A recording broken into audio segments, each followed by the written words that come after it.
नमस्कार जय हिंद दोस्तों। देश और दुनिया की 50 बड़ी खबरों में आप सभी का स्वागत है। एक एक करके जानेंगे देश और दुनिया की सबसे ताज़ा और बड़ी खबरें क्या निकल कर आ रही है। लेकिन उससे पहले चैनल को सब्सक्राइब नहीं किया है तो नीचे लाल बटन दबाकर चैनल सब्सक्राइब जरूर कर लें। ममता बनर्जी बोली इंतजार करें, कुछ दिन बाद इंडिया सरकार बनाएगा। कहा एनडीए सरकार अवैध, कौन जानता है 15 दिन में क्या होगा। चलिए दोस्तों विस्तार से बात कर लेते हैं इस खबर के बारे में। पश्चिम बंगाल की मुख्यमंत्री ममता बनर्जी ने संकेत दिए हैं कि इंडिया ब्लॉक कभी भी केंद्र सरकार की बागडोर अपने हाथ में ले सकता है।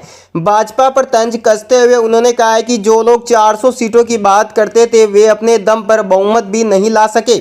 उन्होंने कहा है कि ऐसा मत सोचिए कि इंडिया ब्लॉक ने अभी तक सरकार बनाने का दावा पेश नहीं किया है तो क्या हुआ, कभी नहीं करेगा क्या। हम बस इंतजार कर रहे हैं क्योंकि चीज़ें बदलती हैं। आखिरकार सरकार इंडिया की ही बनेगी, लेकिन एनडीए को कुछ दिन सरकार चला लेने दीजिए।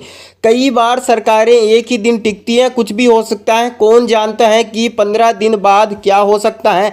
यानी कि कहीं ना कहीं ममता बनर्जी ने साफ कर दिया है कि आने वाले समय में एनडीए को यहाँ पर जो है झटका मिल सकता है। चलिए बात कर लेते हैं अगली बड़ी खबर की। जेडीयू का दावा, इंडिया से नीतीश को पीएम का ऑफर। केसी त्यागी ने कहा सीएम ने ठुकराया प्रस्ताव, सबूत भी मौजूद। आरजेडी बोली जुमलेबाजी नहीं, नाम बताए। जी हाँ दोस्तों, पीएम मोदी जल्द शपथ लेने वाले हैं, लेकिन इससे पहले जेडीयू ने बड़ा दावा किया है। पार्टी के महासचिव केसी त्यागी ने शनिवार को कहा है कि इंडिया ब्लॉक की तरफ से नीतीश कुमार को पीएम पद का ऑफर आया था। उन्होंने एक निजी चैनल को दिए इंटरव्यू में कहा कि सीएम ने इंडिया ब्लॉक से आए हैं इस ऑफर को ठुकरा दिया है, वो एनडीए के साथ बने रहेंगे। यानी कि कहीं ना कहीं अभी भी यहाँ पर इंडिया गठबंधन जो है नीतीश कुमार को मनाने का प्रयास कर रहा है और आने वाले समय में कहीं ना कहीं ये मामला बिगड़ता भी दिखाई दे सकता है, क्योंकि एक तरफ ममता बनर्जी ने कहा है कि 15 दिन बाद कुछ भी हो सकता है, तो दूसरी तरफ यहाँ पर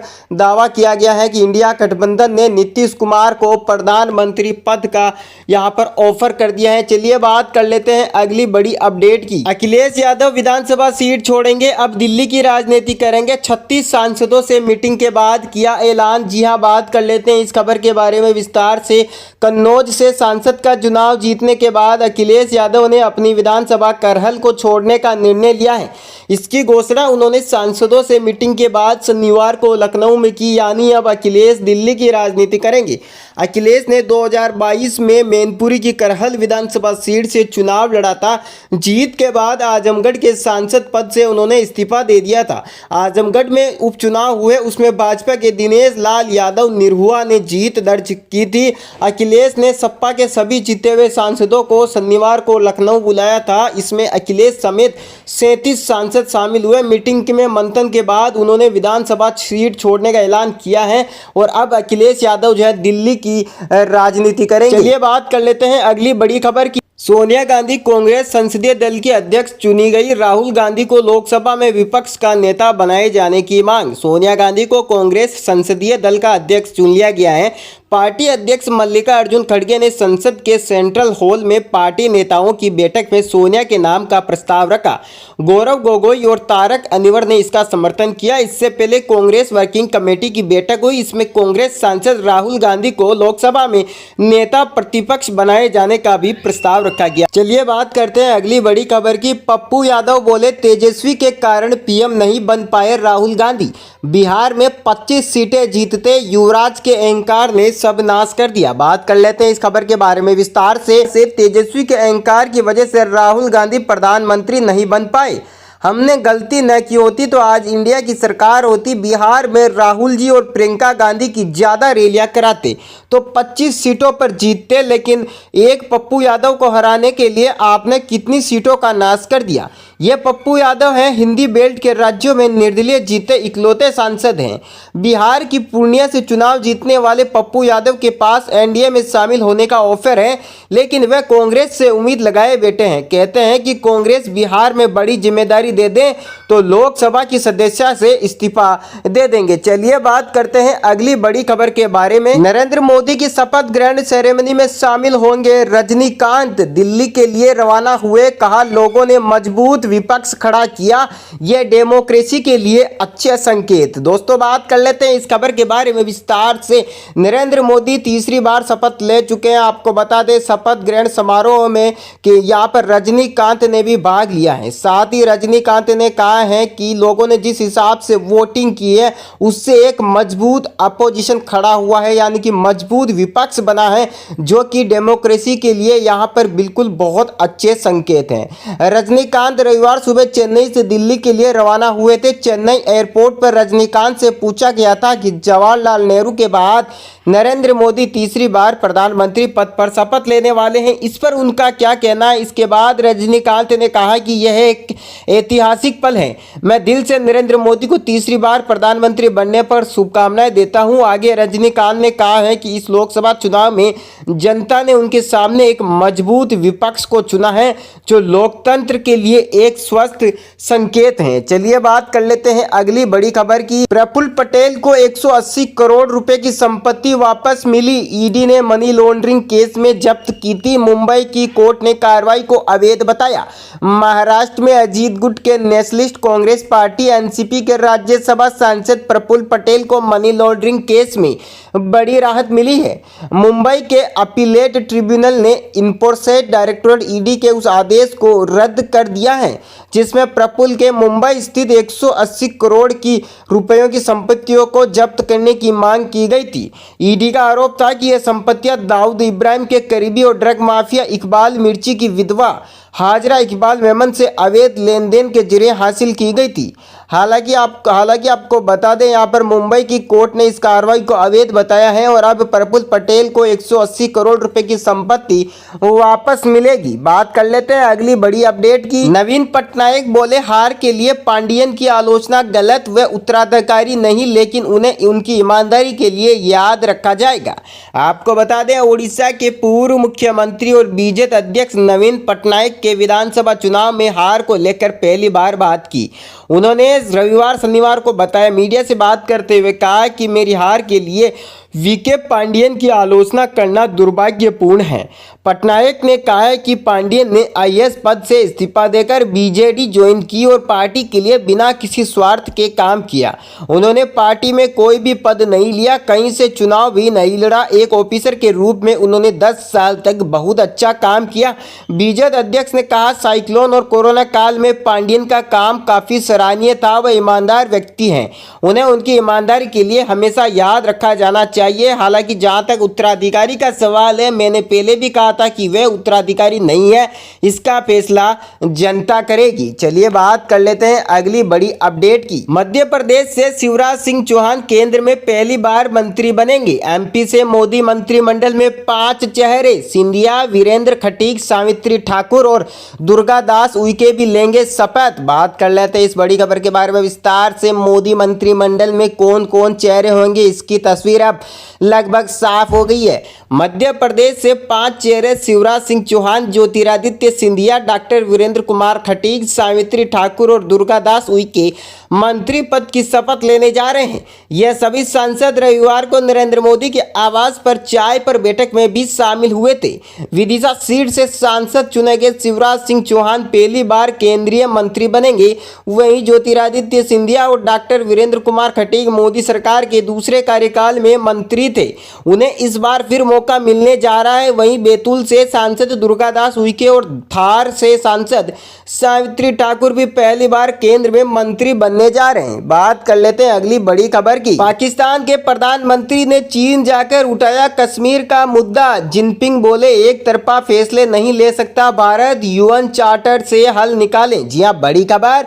बात कर लेते हैं इस खबर के बारे में विस्तार से। पाकिस्तान के प्रधानमंत्री शहबाज शरीफ शनिवार को चीन के 4 दिन के दौरे से वापस लौटे। बीजिंग में चीन के राष्ट्रपति शी जिनपिंग के साथ द्विपक्षीय बैठक के दौरान शहबाज ने एक बार फिर से कश्मीर का मुद्दा उठाया। उन्होंने जिनपिंग को कश्मीर से जुड़े सभी नए अपडेट्स की जानकारी दी। बैठक के बाद जारी हुए ज्वाइंट स्टेटमेंट में चीन ने कहा कि वह यहाँ पर जम्मू कश्मीर में भारत की एक तरफा कार्रवाई का विरोध करता है। भारत और पाकिस्तान के बीच लंबे समय से इस मुद्दे को लेकर विवाद चल रहा है। इस मामले को शांति के साथ यूएन के चार्टर और यूएनएससी के प्रस्तावों के तहत हल किया जाना चाहिए। चीन पहले भी अलग अलग मौकों पर कश्मीर को लेकर ऐसे बयान देता आया है जिनका भारत ने हमेशा विरोध किया है। भारत के विदेश मंत्रालय ने कहा था कि कश्मीर पर भारत का क्या रुख है ये पूरी दुनिया जानती है। जम्मू कश्मीर और लद्दाख हमारा अभिन्न हिस्सा है और हमेशा रहेंगे। बात कर लेते हैं अगली बड़ी खबर की। उत्तर प्रदेश, मध्य प्रदेश समेत 7 राज्यों में आज हीट वेव का अलर्ट। मानसून मुंबई पहुंचा। महाराष्ट्र, कर्नाटक में 2 दिन भारी बारिश का अनुमान। जी चलिए अब जान लेते हैं इस खबर के बारे में विस्तार से। देश में हीट वेव का सिलसिला लगातार जारी है। आपको बता देना चाहते हैं 6 राज्यों हरियाणा, दिल्ली, उत्तर प्रदेश, मध्य प्रदेश, बिहार, गुजरात की 35 जगहों का तापमान 42 डिग्री से ज़्यादा दर्ज किया गया है। उत्तर प्रदेश का प्रयागराज का तापमान 45.2 डिग्री सेल्सियस के साथ देश में सबसे गर्म रहा। उत्तर प्रदेश, हिमाचल प्रदेश, पंजाब, मध्य प्रदेश, पश्चिम बंगाल, बिहार, झारखंड और ओडिशा के कुछ स्थानों में आज से अगले 5 दिन तक हीटवेव चलने की संभावना है। वहीं जम्मू कश्मीर, लद्दाख, हिमाचल प्रदेश, उत्तराखंड, पंजाब, हरियाणा, चंडीगढ़, दिल्ली, उत्तर प्रदेश में अगले 5 दिन में तापमान में 3 से 5 डिग्री की बढ़ोतरी हो सकती है। वहीं उत्तर भारत में पड़ रही गर्मी के बीच 9 जून को मानसून मुंबई पहुंच गया। जी हां, अगली बड़ी खबर की बात कर लेते हैं। आपको बता देना चाहते हैं यहाँ पर एक और बड़ी अपडेट आ रही है। मोहाली में किसानों का प्रदर्शन। सीआईएसएफ महिला जवान कुलविंदर कौर के पक्ष में मार्च। कंगना रनौत को मारा था थप्पड़। जी हां, बात कर लेते हैं इस खबर के बारे में विस्तार से। पंजाब के मोहाली में महिला सीआईएसएफ जवान कुलविंदर कौर के पक्ष में किसान संगठन प्रदर्शन कर रहे हैं। किसान मोहाली के गुरुद्वारा अब साहिब में इकट्ठा होकर डीसी ऑफिस में ज्ञापन सौंपने जा रहे हैं। किसान मांग कर रहे हैं कि महिला जवान के खिलाफ दर्ज केस वापस लिया जाए और सस्पेंड अधिकारी को बहाल किया जाए। इसके लिए वह मुख्यमंत्री के नाम मोहाली की डीसी आशिका जैन को अपना ज्ञापन सौंपेंगे। किसान संगठनों की तरफ से प्रेस वार्ता कर सीआईएसएफ जवान कुलविंदर कौर के पक्ष में यह धरना प्रदर्शन करने का ऐलान किया गया था। उन्होंने चंडीगढ़ के सेक्टर 35 में प्रेस वार्ता कर पंजाब के डीजीपी गौरव यादव से मुलाकात की थी। दोस्तों बात कर लेते हैं अगली बड़ी खबर की। चिराग पासवान को पहली बार मोदी कैबिनेट में जगह, तीसरी बार सांसद बने हैं। खुद को बताते हैं पीएम का हनुमान। चलिए बात कर लेते हैं इस बड़ी खबर के बारे में। चिराग पासवान हाजीपुर संसदीय क्षेत्र से सांसद बने हैं। वह पहली बार केंद्रीय मंत्री बनने जा रहे हैं। एलजेपी यानी कि आर के राष्ट्रीय अध्यक्ष चिराग पासवान तीसरी बार सांसद बने हैं। इस बार मोदी कैबिनेट में भी उन्हें जगह मिल रही है। आपको बता दें 31 अक्टूबर 1982 को चिराग पासवान का जन्म हुआ था। मां का नाम रीना पासवान है। शादी से पहले वो एयर इंडिया में एयर होस्टेस थी। पिता रामविलास पासवान लोक जनशक्ति पार्टी के संस्थापक थे। अब क्योंकि यहाँ पर केंद्र में यहाँ पर पहली बार मोदी कैबिनेट में चिराग पासवान को जगह मिलने जा रही है और हमेशा वह मोदी जी का जो है हनुमान बताते हैं, यानी कि खुलकर मोदी जी का समर्थन करते हैं चिराग पासवान। ऐसे में उनको यहाँ पर बड़ी जिम्मेदारी भी दी जा रही है मोदी कैबिनेट में। चलिए बात कर लेते हैं अगली बड़ी खबर के बारे में। सांसद बनने के बाद अरुण गोविल का पहला इंटरव्यू। जीत के कम मार्जिन पर बोले कुछ खेल तो हुआ है, पार्टी का आदेश होगा तो मंत्री बनूंगा। जी हां, बात कर लेते हैं इस खबर के बारे में विस्तार से। रामानंद सागर के रामायण सीरियल में राम की भूमिका निभाने वाले अरुण गोविल को 4 जून से नई पहचान मिली है। अब वो मेरठ हापुड़ लोकसभा सीट से भाजपा के नवनिर्वाचित सांसद बन गए हैं। उन्होंने समाजवादी पार्टी प्रत्याशी सुनीता वर्मा को 10,585 वोटों से हराकर जीत दर्ज की। इसके बाद अरुण गोविल ने कहा है कि मेरठ का था और हूँ और रहूँगा। यहाँ की जनता को मुझसे मिलने मुंबई नहीं आना पड़ेगा। मैं यही मेरिट में सबके बीच रहकर काम करूंगा। जीत का अंतर बहुत कम होने पर उन्होंने कहा कुछ तो फैक्टर रहे होंगे, जो ऐसा हुआ उनका एनालिसिस करूंगा। बात कर लेते हैं अगली बड़ी खबर की। मनोज जारेंगे फिर आमरण अनशन पर बैठे। बोले इस बार मराठा आरक्षण नहीं मिला तो महाराष्ट्र विधानसभा चुनाव लड़ूंगा। जी हाँ, बात कर लेते हैं इस खबर के बारे में विस्तार से। मराठा आरक्षण का मुद्दा एक बार फिर उठ गया है।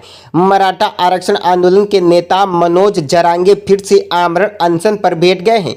उनका कहना है कि अगर इस बार मराठा आरक्षण नहीं मिला तो वे महाराष्ट्र की विधानसभा चुनाव लड़ेंगे। उन्होंने कहा अगर हमारी मांगे पूरी नहीं हुई तो हम आने वाले विधानसभा चुनाव में सभी 288 सीटों पर अपने उम्मीदवार उतारेंगे।